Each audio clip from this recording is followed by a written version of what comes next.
Okay, so pleasure for me to introduce Dr. Byron Jones as today's honored speaker. Our connection goes back to when we were both postdoctoral fellows at Hank Yamamoto's lab at the University of Arizona in Tucson.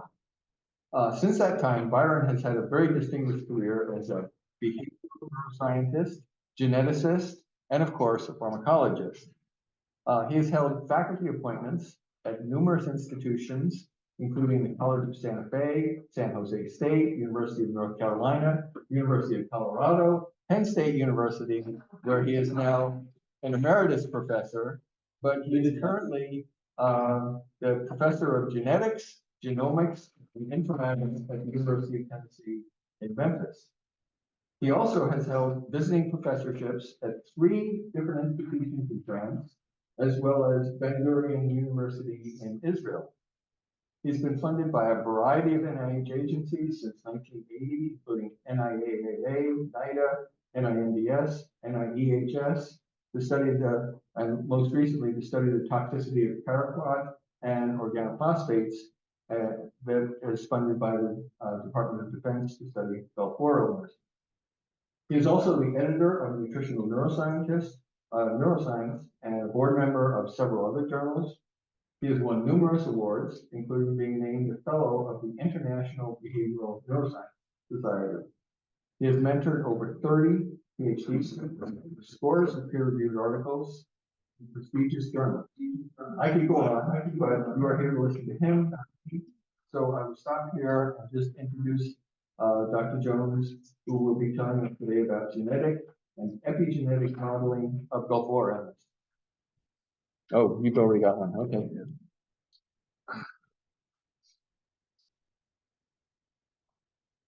Thanks, Bob. I really appreciate the introduction, and I appreciate the invitation to come here. So the work that you're doing. I'm going to talk to you today about the work we do on the genetics of Gulf War illness in an animal model. My partner in crime on this is Jim O'Callaghan. Most of you probably know, is one of the gurus actually in Gulf War illness. And I'm relatively new to this, but in fact, I was able to apply one of our animal models to the study of what happens to people exposed to organophosphorus compounds coupled with high circulating glucocorticoids. So most of you know about Gulf War illness, and I probably don't need to repeat all this, but almost 1 million people, 700,000 from this country and 200,000 from other allies, went to the Gulf to save Kuwait from Saddam in 1991. And of those sent, between 25 and 35% became sick. And with an unexplained illness, and we now call it Gulf War illness, mostly by the Department of Defense. Veterans Administration doesn't recognize this except as a multifactorial undefined illness. Etiology was essentially unknown, but likely related to all the different kinds of exposures that the military personnel experience. The syndrome is chronic, persists to this day, 30 years on, and many, if not most, of the people sick initially are still suffering from this illness. Here's the VA's report on this.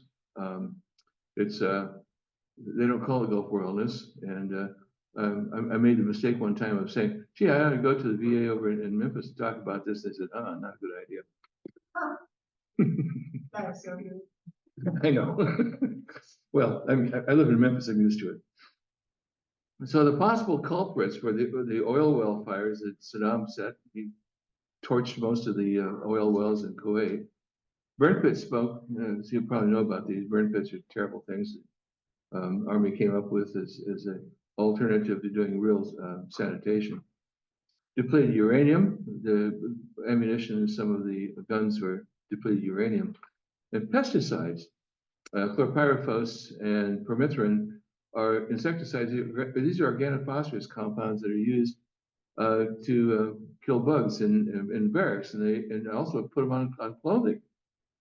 DEET, of course, and then sarin. So sarin is the nerve gas that was used against the Kurds. And when we went into Kuwait, first thing we did is we blew up Saddam's ammunition dumps. Didn't realize that in these ammunition dumps were the gas cans that contained sarin. So we, at Kamasaya, we exposed about 100,000 troops to low doses of nerve gas.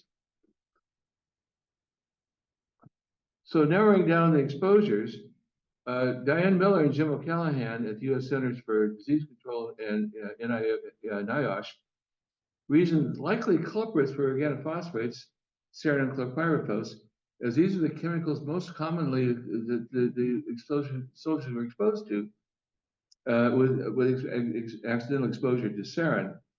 They realized that the reason that the resulting sickness, behaviors, and cognitive problems stem from chronic neuroinflammation. But exposure to phosphorus compounds wasn't enough. They said, okay, what's happening to these people if you're in a combat zone and being shot at every day? Your cortisol is going to be probably pretty up. So they say, okay, it's a combination of the organophosphorus compounds coupled with high circulating glucocorticoids, cortisol. So I saw these data presented at the Society for Society for Toxicology at a meeting in New Orleans several years ago, presented by Jim, and he presented the effects of these combined exposures in C57 black 6 mice. And so, and of course, knowing that only 25 to 35% of people develop this problem, I said, okay, everything else being equal, what about people who don't get sick? What's the difference? So I said, okay, we've got a whole bunch of different strains of mice that we can expose to control exposures to. And so why don't we see what happens if we expose the DBA mice, which are one of the founding strains of our model. I'll talk about that in a minute. Let's try a different strain of mouse and see what happens. And let's try both sexes, because he's testing only males. And sure enough, we tested both the DBA and the C7 mice, and males and females, and lo and behold, we found that the DBA mice were much less sensitive than the black 6 mice, and females much less sensitive than the males. Which is, by the way, different from what we see apparently with females of humans exposed, same exposure. So the exposure protocol that we used was the organophosphorus compound called diisopropyl phosphate, DFP. We use it as a sarin surrogate. And the high circulating glucocorticoids we mimic by putting corticosterone in the drinking water for several days before exposing animals to DFP. So how do we determine what neuroinflammation is? So we use expression of pro-inflammatory cytokine genes. We focused on IL-1 beta, IL-6, and TNF-alpha. And I asked Diane when I first got into it, I didn't know about anything about this. I said, Diane, I said, why don't we just measure cytokines? She said, not reliable measuring in the brain. So we measure the pro-inflammatory cytokine gene expression. So we need an appropriate model, mouse model. I don't work with humans. You know, you can't generalize from them to mice. Right? So we want something to capture the genetic variability. These animals must be genotyped or sequenced, and known phenotypic characteristics and other phenotypes, so we can see what else correlates with our exposure protocol. So we settled on using the BXD recombinant bred strains of mice. I'll show you what those are here in a second. They're derived from the black 6 mice and the DBA2 mice. The parental strains differ by more than 6 million SNP markers. So anything you measure in a black 6 mouse is going to differ in a DBA mouse, including alcohol consumption, exposure to paraquat, exposure to anything you can think of. The original strains were developed in the 1970s by Ben Carson from the Jack's Laboratories, and derived from F2 crosses. Later strains were derived from advanced intercrosses. The problem with doing the derivation from F2 is you have these huge linkage groups. You only get one crossover per generation when you're doing intercrosses. So we needed to break up the linkage groups so we could get better precision with genetic, that was determining what the candidate genes might be. We have a database that operates out of the University of Tennessee. It's called Gene Network. And this is, you might want to write this down, or you can actually, you can send me an email and I'll send you the link. This contains more than 6,000 phenotypes measured in these animals, including behavior, gene expression, physiological stuff, and also has gene expression for almost any organ you can think of, genome-wide gene expression. So testing this, the exposure that we have is analogous to doing GWAS analysis in humans, except that we have replicating genotypes. With humans, you don't. So here's a cartoon of how we derive so here's what Ben Taylor, I said Ben Carson, Ben Taylor used in the 1970s. Can I use this? Can you see that? Yeah. Good. So here's the black 6, and here's the DBA mouse. The dam was a DBA, was a C57, and the sire was a DBA. And we've not done reciprocals. It's only dam C57 and sire DBA. So here's what happens in the F1. You're going to get the heterozygous, and then F2. This is actually, you get about 1 crossover per generation. And so this is actually a misrepresentation, because you're after 20 generations of inbreeding, it's still going to look like kind of like this area here. But using advanced intercrosses, we go 8 to 14 generations to break up the linkage groups. And so here's what actually happens when we see after the advanced intercrosses and 20 generations of inbreeding to fix the alleles.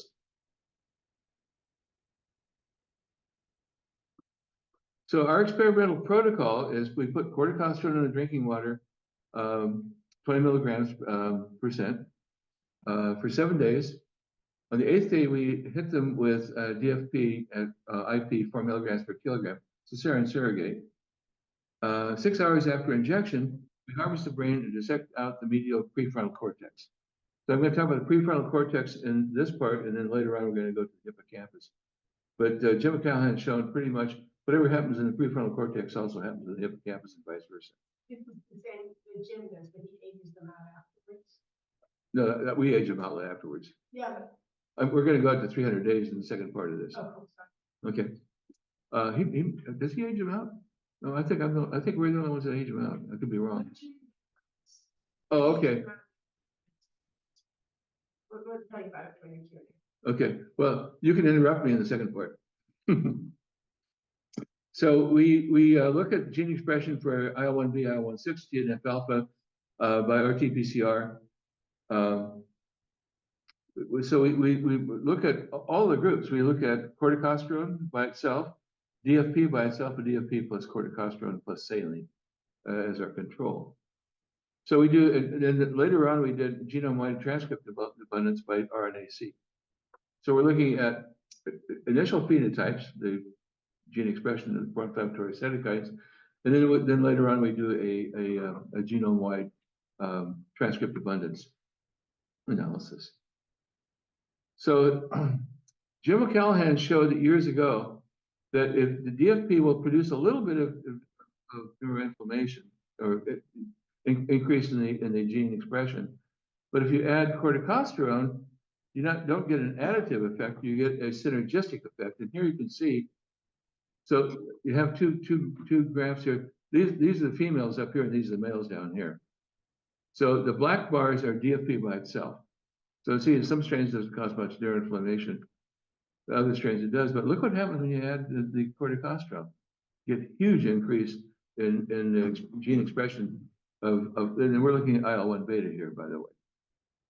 So looking at the girls and the boys, you can probably just do an eyeball, what we call a BOT, bloody obvious test, and see that the males are much more sensitive than the females.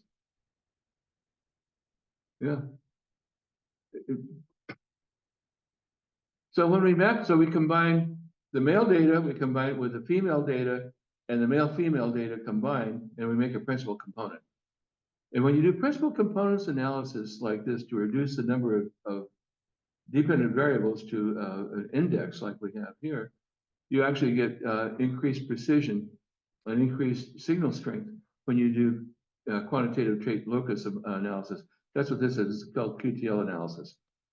So along the top here are the names of the chromosomes, all the way 1 from 19 and the X. Apparently, they didn't think the Y chromosome did anything. Sorry, guys. The Y chromosome isn't in here. So if you look across here, you see little peaks. These are a measurement of the strength of association between the markers, either DBA-like or C57-like, because those are the only two alleles you have, and the quantitative trait, in this case, expression of IL-1 beta.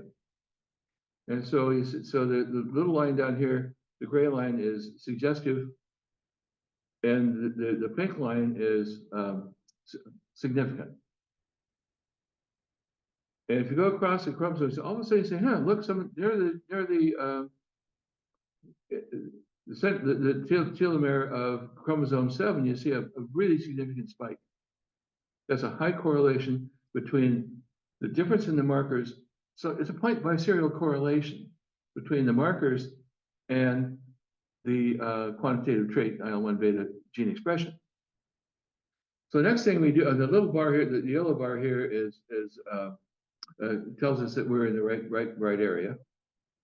And so what we do is go into this area between 90 and 115 megabases on chromosome 7 to look for possible genes that are both correlated with their phenotype and which also may be cis-regulated, regulate themselves, okay? So when we did that, we came up with a gene called Spondin 1, okay? Spondin 1 is also known as F-spondin. It's a protein in humans encoded by the Spondin 1 gene. It's secreted by the cells of the floor plate during neurological differentiation, and it's involved in axon guidance. Protein is 807 residues, and it's structurally composed of 6 thrombospondin domains, 1 renin domain, which is important for other stuff. And Spondin 1 may also regulate pro-inflammatory cytokines. It mediates LPS inflammatory response. So not only is it a good idea, it's also, let me go back one here. No, I can't see it, sorry. So it's also involved in LPS inflammatory response. The expression of Spondin 1 is negatively correlated with IL-1 beta expression following correct plus DFP. That's a good thing. And the correlation is negative 0.755, p less than 3.01 to the -5th. And here's the scatter diagram. The blue numbers that you can't see very well are the numbers of the names of the individual strains. Okay. So then we looked at the RNA-seq data, and then we did ontology analysis. What processes, the biological processes, sort out with this particular analysis? Well, it turns out here we have DFP plus control in the blue, and we have the intersection of the Venn diagram, and then all the way on the right here is CORT plus DFP plus minus control. So look at this. We see Staphylococcus aureus infection, inflammatory bowel disease, cytokine receptor interaction. That's interesting. TH cell differentiation, TNF signaling pathway. That's interesting. TNF alpha and IL-1 beta are kind of related to each other. NF kappa B signaling pathway. That's a biggie. MAP kinase signaling pathway, osteoclast differentiation, chemical carcinogenesis. And then age-range signaling pathway in diabetics and malaria. So we have pretty good indication that we're in the right neighborhood. Does it mean that the right side map signaling pathways and chemical carcinogenesis, they are basically and in kappa beta signaling pathways and other things looks very similar to the pathways that involve in cancer. Okay. The left side again, 2A35 genes, they are involved in pathways. Okay. And so when you look at this 901 is common, it really shows the thing for So the only thing what popped up there was mineral absorption, whatever the hell that means. something, a common, Right. some intersections between the development and cancer. Okay, yeah, cool. I didn't know that. Right.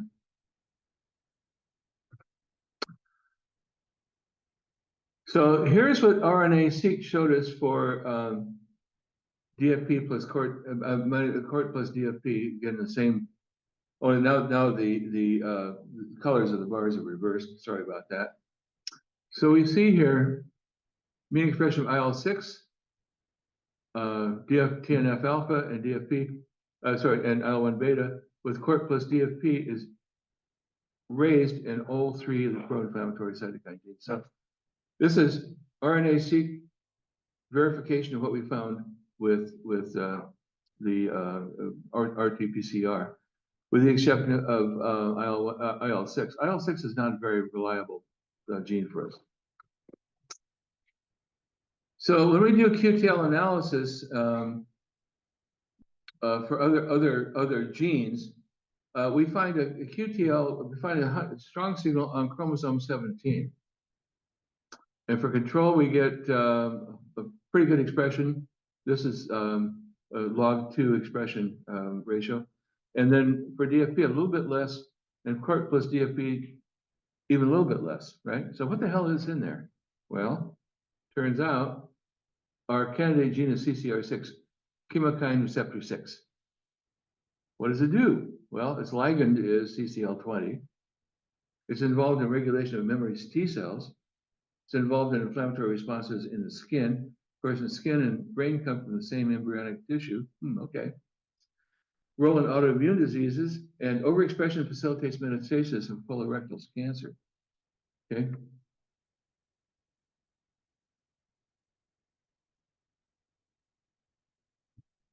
I'm missing a. So what we show. Do I have a different? This is blank. I don't know why that is. That's probably the slide that I'm missing. So what we show which is consistent with what this graph shows, that we get decreased expression of CCR6 with DFP and even more with court plus DFP. So that particular gene is being inhibited. Okay.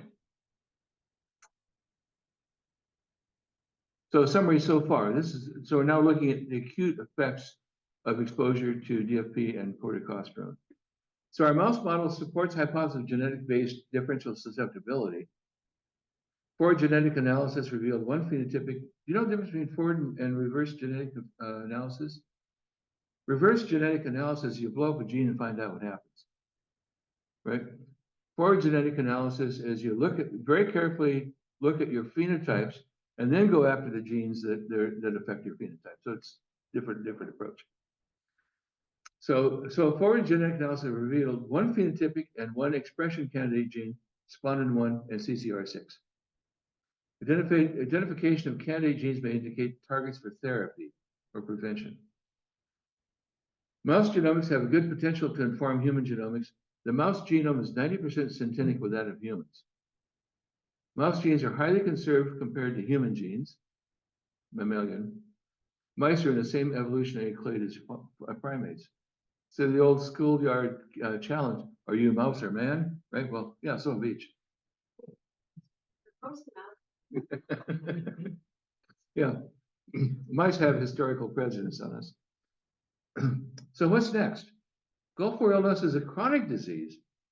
For many Gulf War veterans who have Gulf War illness, the disease persists to this day more than 30 years. And these people are having a terrible time. What's the reason for the persistence? Well, we think that maybe exposure-related epigenetics is one possible reason. Genes are being changed in their expression. So approaching the problem, we need to replicate the exposure protocol. We check for epigenetic change modeling the latency, and rationale is that the most Gulf War veterans are still sick, and those who are sick now are sick. Were sick then are now approaching their 50s, if not already in their 50s. And then we need a mouse model that spans the same kind of time frame. So our protocol has changed a little bit. Still corticosterone in the drinking water, DFP injection, same amount. Corticosterone now in the drinking water alternate weeks for 12 weeks to persist, to make the inflammation persistent. Brain harvest and isolation of prefrontal cortex. Now, in this case, this is wrong. It's hippocampus. This is my mistake. So we're looking at hippocampus now. DNA extracted and sent from methyl CPG binding domain base captured as MBD-seq, by the way, to identify methylated genomic regions and subsequently to identify specific genes. Same kind of approach genetically that we did before. So results. So I got funded for this. We assembled a team to study it, and the team member said, what if it doesn't work? What if going out a long time, like 300 days, which would kind of get the animals in the same age bracket as 50-year-old humans? What if this doesn't work? So let's truncate this for a small study. Let's do 12 weeks instead of 300 days. And so I'm going to present what happened in 12 weeks, then I'll present what happened in 300 days. So we did the exposure lasted 12 weeks. And then MPD-seq analysis reveals 67 differentially methylated genes, 4 of which were related to GWI symptoms. There are TTL, IL-7, tubulin tyrosine ligase-like protein 7, whatever the heck that does. Its function includes neurite growth, DFP plus CORT, decreases the expression of this gene.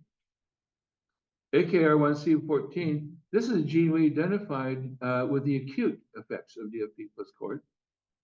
So aldoketo reductase family 1 member C14, what a name.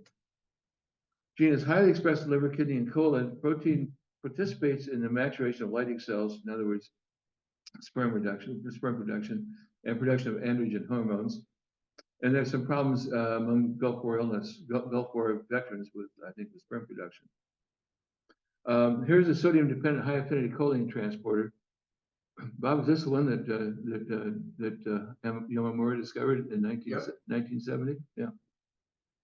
This is the guy we did the postdoc with at different times.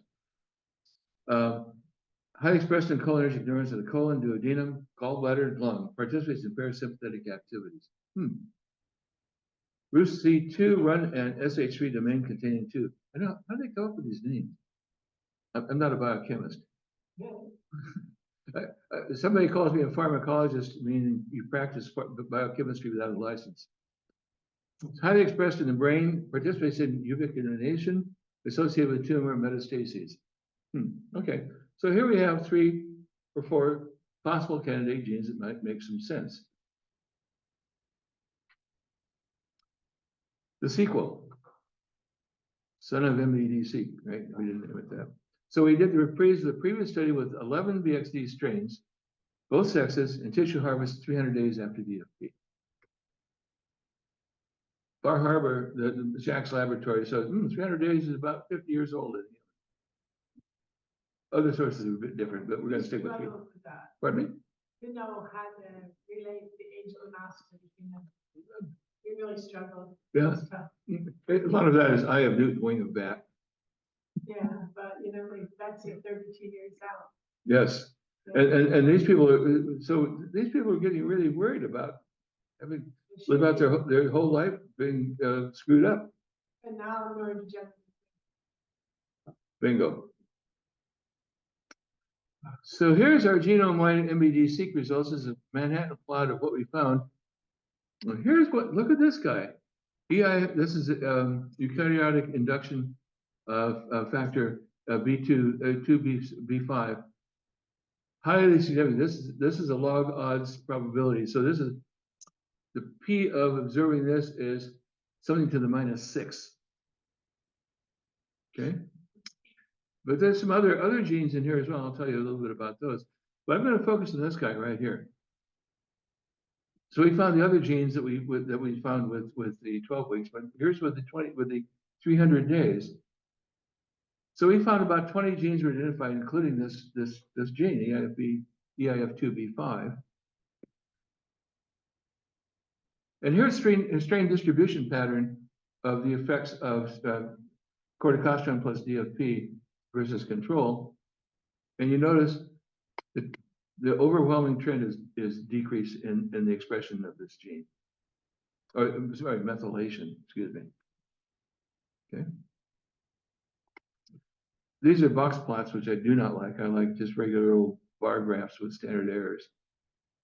But this tells the story. Got big differences among the strains. So what does this gene do? Well, loss of function affects myelination. Well, apparently, Gulf War veterans have problems with myelin.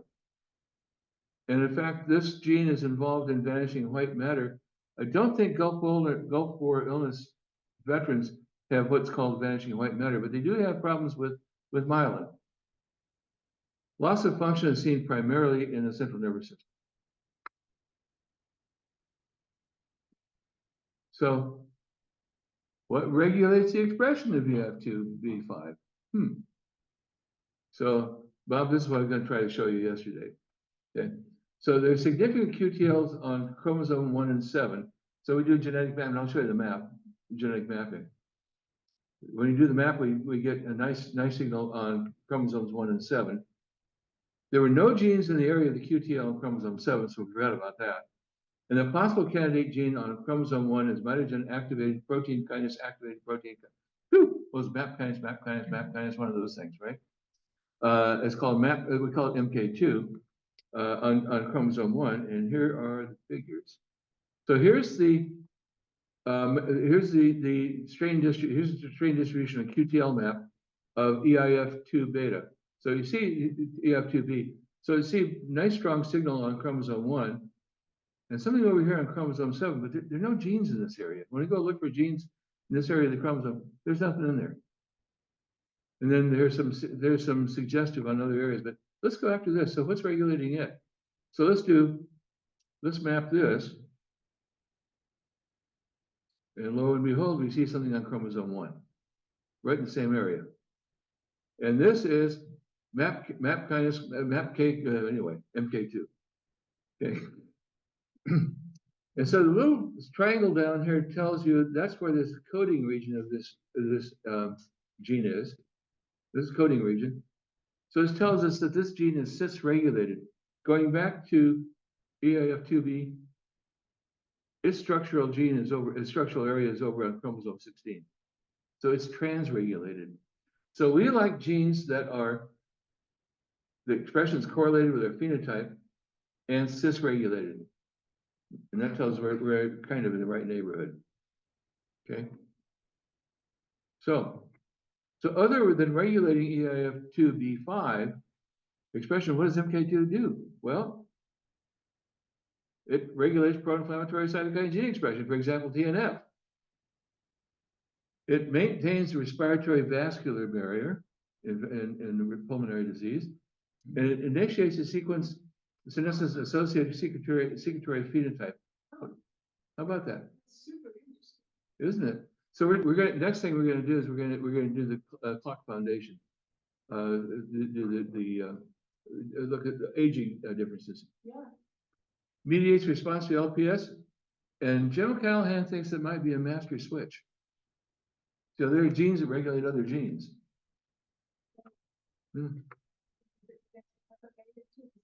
It's there. It's there.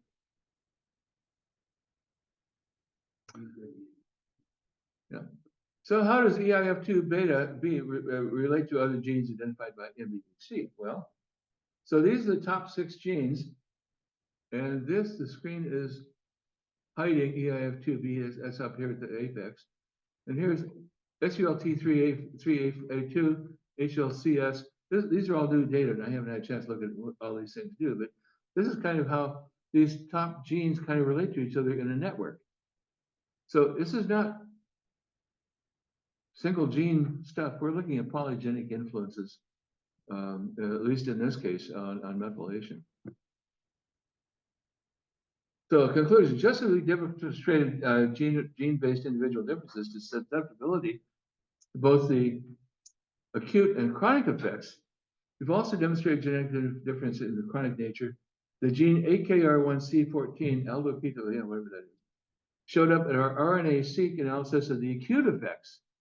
So this is a gene that carries over from the acute to chronic effects. EAF2 beta 5 identified by MBD-seq and the 300-day delay shows promise as possible target for therapeutics. What's next? Gulf whales are approaching or in the 50s and later, they're still sick. We need to apply what have we learned so far to come to some reasonable way to treat the illness. The acute effects, that's over with. But we can use what we learned from the acute effects for other exposures. We've identified a few genes and pathways that have translational potential. For the acute and chronic of courses of the GWI, the next step is to identify ways to employ these in the treatment of Gulf War. Enter the National Center for Advancing Translational Sciences, a biomedical data translator. Do you know this? Anybody know this? I'm going to show you something. I'm going to show you something that's really cool. It's a searchable database for agents that affect specific genes and proteins. For example, Spondin 1. So Spondin 1 only had a really short one-page description. CCR6 had 8 pages. And so I'm going to show you Spondin 1. So this is what you get from the data output. So you look here, ethinyl estradiol increases expression of Spondin 1. Benzylpyrene increases expression of Spondin 1. And look at valproic acid, valproate. It decreases the expression. Well, we don't want that. Trentoin, whatever that is, what does that do? Increases, and then tyrosine also increases activity. And so some of these increase both the activity of the gene and also the abundance of the protein that the gene makes. What's the name of the site again? Advancing Translational Science. Yeah, it's called Translator. That's NCATS. Yeah. If it's a biomedical data translator, I think that's the title on the side. Yeah, that's right. So the translator is actually the program that tells you. Okay, and this is so I know the people. The guy who's running it, Tyler, came and gave a talk at Tennessee, and so this is all new stuff.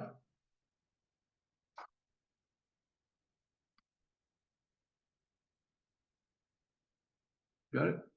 Yeah. So, Jim O'Callahan has been my main partner in crime in this, and he's been a great collaborator. So is Diane Miller, except unfortunately she passed away from cancer about 5 years ago. I really miss her. She was tough. She was write a paper, you think you got everything straight, and she'd find about 50 things that are wrong with it. And damn it, she was always right. Absolutely. Yep. Lulu is my collaborator at UT. David Ashbrook is a bioinformaticist who is a brand new assistant professor, and he's going to be a star. Benny Mosley is also an informaticist, and she's an expert in epigenetics, and she works in preventive medicine. And then Wenyan Zhou is my lab chief, and he also contributes a lot. And then we have acknowledgement of grant support. I was made a new investigator in my mid-70s. Yep. And so we tried to put the genetics of epigenetics back in DOD, and it got killed twice. So I sent it to NIEHS, and they funded it. So you have to be able to jump back and forth between agencies. And believe me, doing paperwork for DOD is like going to the Spanish Inquisition. But NIHS is much easier. So that's all I have to say.